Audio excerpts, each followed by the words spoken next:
Fees लेते हैं और जो भी पैसा मिलता है अपना खर्च काट के जो बच जाता है वो पार्टी में डोनेट करते हैं। और हमने अपने साथियों से भी कहा है कि बिहार में जाकर लोगों से पैसा मांगने से पहले आप अपना जितना डोनेट कर सकते हैं वो कीजिए। और मैं लोगों को कहूं उससे पहले हमने अपने आप पर ये जिम्मेवारी ली है कि जो भी 10 साल में पैसा कमाएंगे ये सारा पैसा बिहार को बनाने सुधारने के लिए डोनेट करेंगे। और ये 98 करोड़ रुपया इस साल में डोनेट किया है मैंने। 98 करोड़ 50 लाख रुपया हमारे अकाउंट से सीधे जन सुराज को मैंने डोनेट किया है। जिसको देखना है देख लीजिए। और फिर से दावा कर रहे हैं अगर इसमें कोई कमी गलती एक पैसा का निकल जाए तो केंद्र सरकार जांच करा ले, ईडी सीबीआई इनकम टैक्स लगा ले, एक पैसे का ऊपर नीचे होगा नहीं। और ये बात अब यहाँ से खत्म होनी चाहिए। मेरे लिए अपमान की बात है कि आप कहते हैं कि अशोक चौधरी भी चोरी किया है, प्रशांत किशोर भी चोरी किया है। हम इन लोगों के पंक्ति में खड़ा होने वाले लोग नहीं हैं। मरना पसंद है लेकिन इन चोर नेताओं के साथ बराबरी पर खड़ा नहीं हो सकते हैं। हम लोग चोरी नहीं करते हैं। और अब मैं आपसे सवाल पूछ रहा हूं। अब आप जिस काम के लिए आप जुड़े हैं, पहला इल्जाम सीधा और सीधा वैभव विकास ट्रस्ट पर, न्यास पर है। मुन्ना जी ने पेपर जारी किया है। न्यास के जो मुख्य पदाधिकारी हैं जियालाल आर्य जी, मैं आज भी समझता हूं आप बहुत ईमानदार व्यक्ति हैं। आप बताइए कि पिछले 1 साल में जब से अशोक चौधरी की बेटी की सगाई आपकी अनिता कुणाल के लड़के से हुई है उसके बाद से 100 करोड़ से ज्यादा की संपत्ति पटना में न्यास के द्वारा खरीदी गई है। जियालाल आर्य जी, अगर जैसे मैंने बताया है अभी प्रेस के सामने, आप प्रेस के सामने आइए और बताइए, न्यास का अकाउंट जारी करिए कि कहां से ये पैसा आपके पास आया है, कहां से ये 100 करोड़ रुपए न्यास के पास आए। जब से न्यास बना है उसमें 10 करोड़ का भी संपत्ति नहीं खरीदा गया। पिछले 1 साल में 100 करोड़ का ज्यादा का संपत्ति कैसे खरीदा गया है। आप व्यक्तिगत तौर पर ईमानदार हैं तो नीतीश कुमार भी ईमानदार है, मनमोहन सिंह भी ईमानदार थे। लेकिन जिस न्यास के आप मुखिया हैं, ये कहने से बात नहीं बनेगी कि हमको जानकारी नहीं है।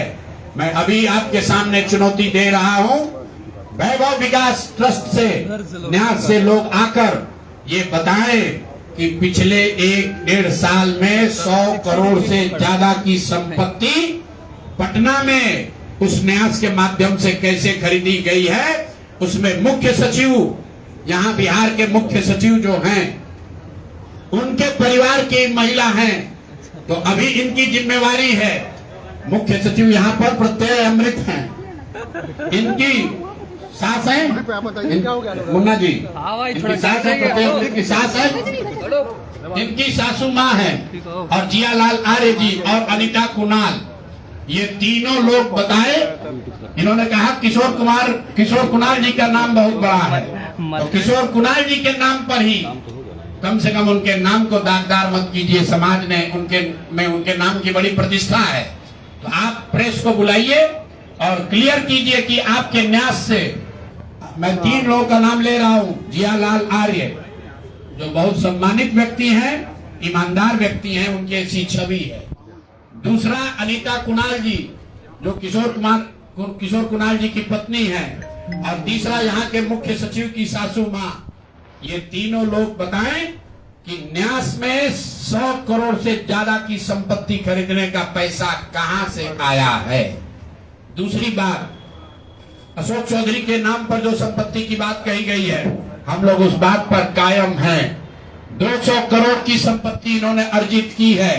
इन्होंने कैमरे पर आप लोगों को कहा कि 1 कट्ठा भी जमीन हो जाएगा तो मैं जन सुराज की गुलामी करूंगा।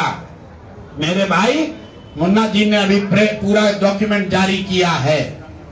अगर या तो उसको आप रिबटल कीजिए कि ये आपका जमीन नहीं है, और अगर जमीन है तो जन सुराज की गुलामी मत कीजिए, बिहार के लोगों की गुलामी के लिए तैयार होइए, इस्तीफा दीजिए।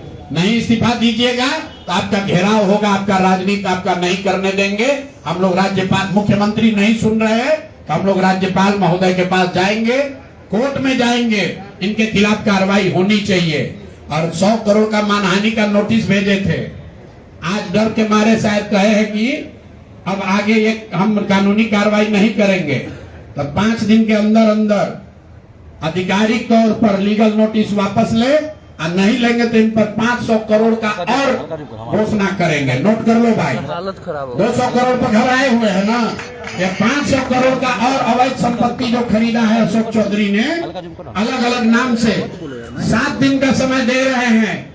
7 दिन के अंदर अंदर अगर अब इस बात के लिए माफी नहीं मांगे कि प्रशांत किशोर पर झूठा मानहानि का मुकदमा करने का केस तो नहीं किया है, नोटिस भेजे हैं, तो अगर 7 दिन के अंदर अंदर लीगली कैमरे के सामने आकर ये नोटिस वापस नहीं लिए तो इन पर 500 करोड़ का और जो अवैध संपत्ति ये कब्जा किए हैं, खरीदे हैं, उसकी सारी सूची आपके सामने जारी करेंगे। एकदम इनको चुनौती दे रहे हैं भाई। 200 पर दिए हैं, 200 किए थे, 500 करोड़ का इनका पेपर तैयार है। पिछले 8 महीनों में इन्होंने 20,000 करोड़ से ज्यादा का कॉन्ट्रैक्ट दिया है। 20,000 से ज्यादा का कॉन्ट्रैक्ट भाई साहब ने दिया है, और हर कॉन्ट्रैक्ट में 5% पैसा कमीशन के तौर पर लिया गया है। अभी इतना ही बोल रहे हैं, अगले प्रेस कॉन्फ्रेंस तक अगर इन्होंने अपनी गलती नहीं मानी तो जिन लोगों के जरिए ये 5% पैसा वसूला गया है वो लोग को प्रेस के सामने बैठाकर आपसे परिचय कराएंगे कि कौन लोगों ने ये 5% की रेट से पैसा वसूला है। और दूसरी बात, ये जो पैसा रिलीज हो रहा है 0.5% हर रिलीज में पैसा काटा जा रहा है। अभी जो 2 घटना आपने सुनी होगी नोट जलाने की, 2 इंजीनियर्स के घर पे जो नोट के गड्डी पकड़े गए हैं, वो वही पैसा है जो पैसा ये लोग कॉन्ट्रैक्टर को दिए, कॉन्ट्रैक्ट देने के लिए 5% लिया, उसके बाद जब जब पैसा रिलीज होता है तो 0.5% इनका उसमें शेयर बनता है। वही पैसा ये इंजीनियर कलेक्ट करके वापस ला रहे थे पटना जमा कराने, जो एक आदमी उसमें पकड़ा गया, एक आदमी जेल में भी है, और रात भर नोट का गड्डी जलाया गया है। तो अब अशोक चौधरी इस पर बयान दें कि ये उनकी वो इसमें संलिप्त हैं कि नहीं है।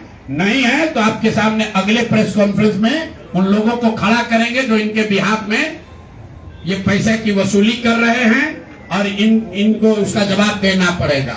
अशोक चौधरी बंद। अब आ जाइए आज की सबसे बड़ी जो जिस चीज के लिए आपको बुलाए हैं, बिहार के उप मुख्यमंत्री सम्राट चौधरी, इन पर मेरा सीधा आपके माध्यम से सरकार को, बिहार के गवर्नर से, बिहार सरकार से, केंद्र सरकार से मेरा अनुरोध है कि इनको हत्या के आरोप में, ये हत्या के अभियुक्त हैं, इनको तुरंत पद से बर्खास्त करके गिरफ्तार किया जाए। क्यों किया जाए ये समझिए। तारापुर में 1995 में 7 लोगों की जो हत्या हुई, और 7 मारे जाने वाले लोग कुशवाहा समाज के लोग थे। ये बिहार में जाति की राजनीति करने वालों के लिए सबक होना चाहिए। सम्राट चौधरी कहते हैं मैं कुशवाहा हूं। 7 लोगों की जिनकी हत्या के ये अभियुक्त हैं, आरोप नहीं है, मैं शब्द बहुत सही समझ के बोल रहा हूं। 7 लोगों की हत्या के अभियुक्त राकेश कुमार उर्फ सम्राट कुमार मौर्य उर्फ Samrat Choudhary, Tarapur, case number 44/1995, note कर लीजिए। 44/1995 में 7 लोगों की हत्या हुई, उसमें ये अभियुक्त हुए, और जो केस है चीफ जुडिशियल मजिस्ट्रेट को 24/4/1995 को इन लोगों ने डॉक्यूमेंट सबमिट किया। बिहार विद्यालय परीक्षा समिति का एक एडमिट कार्ड सबमिट किया, जिसमें बताया गया कि KNVMH सम्राट, ये स्कूल का नाम है, कुमार सर एक स्कूल का नाम है, जहां से ये एडमिट कार्ड इशू हुआ है। सम्राट चंद्र मौर्य, पिता का नाम Shakuni Choudhary, date of birth 1/5/81, result fail, number आया 268, कैटेगरी प्राइवेट। ये सुप्रीम कोर्ट का डॉक्यूमेंट है, जो सम्राट चौधरी ने जमा किया है, जिसमें ये बताया है कि इनका डेट ऑफ बर्थ 81 है, उसके हिसाब से 95 में चीफ जुडिशियल मजिस्ट्रेट ने नाबालिग होने के नाम पर इनको वहां से राहत दी। इनको जेल से निकाला गया क्योंकि ये 15 साल के थे और कानूनन 18 साल से कम उम्र के बच्चे को अभियुक्त के तौर पर जेल पर नहीं रखा जा सकता था। अब ये बात तो पब्लिक की जानकारी में है। अब मैं क्यों कह रहा हूं कि इनको आज अरेस्ट करना चाहिए, क्योंकि 2020 का जो सम्राट चौधरी ने अपना इलेक्शन एफिडेविट दिया है, इसमें अपना उम्र इन्होंने बताया है 51 साल। ये सम्राट चौधरी का इलेक्शन एफिडेविट है। इन्होंने अपना उम्र बताया 2020 में 51 साल। इसका मतलब है कि 2020 माइनस 26, तो 1995 में इनका उम्र था 25 साल, 26 साल। तो 26 साल के उम्र के आदमी को कोर्ट ने गलती से गलत सर्टिफिकेट के आधार पर नाबालिग होने के नाम पर अभियुक्त होने के बावजूद, ध्यान दीजिए, अभियुक्त होने के बावजूद इनको जेल से बरी कर दिया गया था कि ये 15 साल के हैं, जबकि इनका अपना डॉक्यूमेंट बता रहा है कि उस समय 26 साल के थे। तो 26 साल के उम्र के आदमी पर अगर 6 लोगों की हत्या का आरोप है, तो जब तक कोर्ट से वो फ्री नहीं होते हैं तब तक उनको जेल में होना चाहिए। और ये आदमी यहाँ का उप मुख्यमंत्री बनकर बैठा हुआ है। तो मैं यहाँ के मुख्यमंत्री से और बिहार के माननीय राज्यपाल से ये अनुरोध कर रहा हूँ कि हत्या का आरोपी, हत्या का अभियुक्त सम्राट चौधरी, राकेश कुमार उर्फ सम्राट चौधरी उर्फ सम्राट कुमार मौर्य आज संवैधानिक पद पर बैठे हुए हैं। ये देश के संविधान का, देश के विधि विधान का इससे बड़ा अपमान नहीं हो सकता है कि जिस व्यक्ति को जेल में होना चाहिए वो आदमी यहाँ का उप मुख्यमंत्री बना हुआ है। तो मुख्यमंत्री नीतीश कुमार सीधे इस पर कार्रवाई करें। नहीं करेंगे तो कल परसों में हम लोग राज्यपाल के पास डेलीगेशन लेकर जाएंगे, सिर्फ बर्खास्तगी के लिए नहीं, सम्राट चौधरी के गिरफ्तारी के लिए।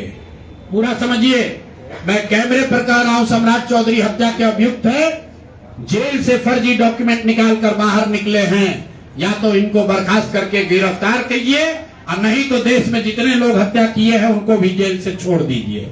ये हालात है, ये डॉक्यूमेंट है आपके सामने। ये सम्राट चौधरी का इलेक्शन एफिडेविट है, जिसमें 2020 में उन्होंने अपने आप को 51 साल का बताया है। उसके मुताबिक 1995 में वो 26 साल के थे और कोर्ट में इस आधार पर इनको बरी किया गया है कि ये 15 साल के बालक हैं। तो ये बता दें कि ये हत्या के आरोपी हैं। इन्होंने जो सर्टिफिकेट दिया है वो ठीक है कि नहीं है। बाकी ये भाई साहब जो घोटाला किए हैं अपने डिग्री उग्री में, तो बहुत छोटी बात है। आज की प्रेस कॉन्फ्रेंस सीधी हम लोग मांग कर रहे हैं, सम्राट चौधरी को हत्या के अभियुक्त हैं, 6 हत्या के अभियुक्त हैं, उनको गिरफ्तार कीजिए और नहीं तो बिहार में जितने लोग पर अभियुक्त जिनको बनाया गया उनको सबको छोड़िए। इस देश में अलग अलग कानून नहीं हो सकता है। और ये गृह मंत्री के साथ घूम रहे हैं।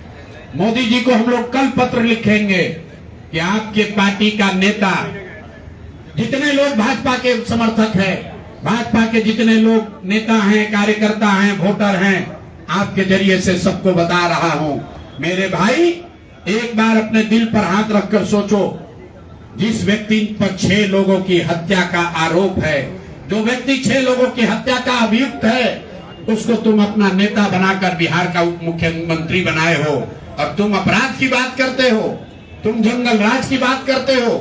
तो सम्राट चौधरी को अभी के अभी पद से इस्तीफा देकर पुलिस को अरेस्ट करना चाहिए। और अगर पुलिस अरेस्ट नहीं करती है तो हम लोग कोर्ट में मूव करेंगे, कोर्ट के संज्ञान में बात को लाएंगे कि साहब ये बताइए कि कैसे आपने इनको बेल दिया है, कैसे इनको आप समाज में बाहर रहने की अनुमति दे रहे हैं। और सम्राट चौधरी की अंतिम बात इनके अपराध की गाथा की, सिर्फ हत्या के अभियुक्त नहीं है। बिहार में पुरानी पत्रकारिता करने वाले लोग, आपने शिल्पी गौतम के रेप और हत्याकांड की कहानी सुनी होगी। आपने सुना होगा कि लालू जी के जंगल राज का जब चरम सीमा था, जितनी यहाँ माताएं बहनें हैं, जो पढ़े लिखे लोग, समझदार लोग हैं, स्वच्छ छवि वाले बिहार में रहने वाले लोग हैं, याद कर लीजिए शिल्पी गौतम रेप और मर्डर केस, जिसमें एक डॉक्टर के लड़के को और शिल्पी गौतम के साथ ऐसा आरोप लगा था कि उनके साथ सामूहिक बलात्कार और उसके बाद उनकी हत्या कर दी गई थी। साधु यादव पर उसका आरोप लगा था, बड़ी हंगामा हुआ, सीबीआई में केस गया। मैं आपके माध्यम से आज पूछ रहा हूं कि क्या अभी के उप मुख्यमंत्री सम्राट चौधरी उर्फ राकेश कुमार उर्फ सम्राट कुमार मौर्य उस केस में संदिग्ध अभियुक्त के तौर पर नामजद थे या नहीं थे, ये प्रेस में वो बता दें, उसके बाद हम उसका डॉक्यूमेंट आपको जारी करेंगे। इनका सीबीआई ने इनको अभियुक्त के तौर पर इनकी जांच की थी कि नहीं, उस मुकदमा में इनको नामजद संदिग्ध बनाया गया था कि नहीं, ये सीधा आपको बता रहे हैं। ये आए और ये पूरा केस तब के भाजपा के नेता सुशील कुमार मोदी जी ने उठाया था, और तब सम्राट चौधरी यही साधु यादव और राजद के गैंग के हिस्सा थे। और अब वो बता दें, हम इतना ही बोल रहे हैं, अभी से भी गांधी जी ने कहा है गलती हो गई तो आकर माफी मांग लो, आकर बताइए कि उस केस में आप अभियुक्त के तौर पर आपको सीबीआई ने आपकी जांच की थी कि नहीं की थी, आपके सैंपल टेस्ट लिए गए थे कि नहीं लिए गए थे, आपके उस घटना में क्या संलिप्तता है नहीं है, ये बताइए। उस केस में आपको बता देते हैं, लालू जी का प्रभाव था, साधु यादव को बचाने के लिए केस को बंद कर दिया गया, लेकिन वो केस खत्म नहीं हुआ। पटना के एक एक आदमी को याद है वो घटना। तो अब राकेश कुमार बताएं, आज के सम्राट चौधरी बताएं कि उस केस में इनकी भूमिका क्या थी, उसमें ये नामजद थे कि नहीं थे, और थे तो इन्होंने इसको डिस्क्लोज क्यों नहीं किया। अब आज का घोषणा खत्म। मैंने अपनी बात बताई कि हमारे पास पैसा कहां से आया है, कितना किसने दिया, कितना टैक्स भरा, और जो पैसा बचा उसका मैंने क्या किया। दूसरी बात मैंने अशोक चौधरी को बताया। अशोक चौधरी से पहले पाक साहब बनने वाले वैभव विकास न्यास पर सीधे सवाल है कि जनता देख रही है, ईमानदार अगर आप हैं तो सामने आइए और जवाब दीजिए कि 100 करोड़ रुपए की संपत्ति आपने पिछले 1-1.5 साल में पटना में कैसे खरीदी है, और अशोक चौधरी ने आपको पैसा दिया है या नहीं दिया है, किसी दूसरे ने दिया है कि नहीं। तीसरी बात मैंने कही कि अशोक चौधरी पर 200 करोड़ का हमने बताया है, 200 करोड़ का बेनामी संपत्ति खरीदने का आरोप लगाया है। आज अशोक चौधरी ने शायद ये कहा है कि अब वो कानूनी दाव पेच छोड़कर राजनीतिक लड़ाई लड़ेंगे। इससे बात नहीं बनेगी। कानून का मदद लेकर जनता के आंख में धूल झोंकने का जो कोशिश किए हो अशोक चौधरी, या तो मानहानि का नोटिस आधिकारिक तौर पर वापस लीजिए, नहीं तो 7 दिन के अंदर आप पर 500 करोड़ की जो और बेनामी संपत्ति का कागज मेरे पास है, उसको भी बिहार की जनता के सामने जारी करेंगे। और चौथी बात जो मैंने बताई, अभी के उप मुख्यमंत्री सम्राट चौधरी, जिन पर 6 लोगों की हत्या के जो अभियुक्त हैं, और कोर्ट ने जिनको राहत नहीं दी, बरी नहीं किया, सिर्फ नाबालिग होने के गलत सर्टिफिकेट की वजह से कोर्ट ने इनको छोड़ा है। अशोक चौधरी ने खुद मान लिया है अपने इलेक्शन एफिडेविट में कि 1995 में उनकी उम्र 26 साल थी। तो अब अशोक चौधरी को तुरंत पद से बर्खास्त करके उनको गिरफ्तार किया जाना चाहिए। सम्राट चौधरी, सॉरी, ये दोनों चौधरी में कंफ्यूज कर गए। सम्राट चौधरी उप मुख्यमंत्री को जो हत्या के अभियुक्त है, इनको पद से सिर्फ इस्तीफा नहीं देना है, इनको पुलिस अगर गिरफ्तार नहीं करती है तो जन सुराज कोर्ट में मूव करेगा। कल हम लोग गवर्नर से टाइम लेंगे। और अंतिम बात जो मैंने कहा कि अगर इससे भी बात नहीं बनती है, इनका आपराधिक चरित्र खुलकर नहीं आपको दिखता है, तो शिल्पी गौतम हत्याकांड में अपनी भूमिका पर आकर प्रेस में बता दें कि ये उसमें एक संदिग्ध अभियुक्त के तौर पर सीबीआई ने इनकी जांच करी थी कि नहीं करी थी। अगर ये कहते हैं नहीं की थी तो हम आपको डॉक्यूमेंट जारी करेंगे, सीबीआई के डॉक्यूमेंट, कि इनकी स्थिति उसमें क्या थी। अब मेरा बात खत्म हुआ, अब आपको जो सवाल करना है वो कर लीजिए। आरजेडी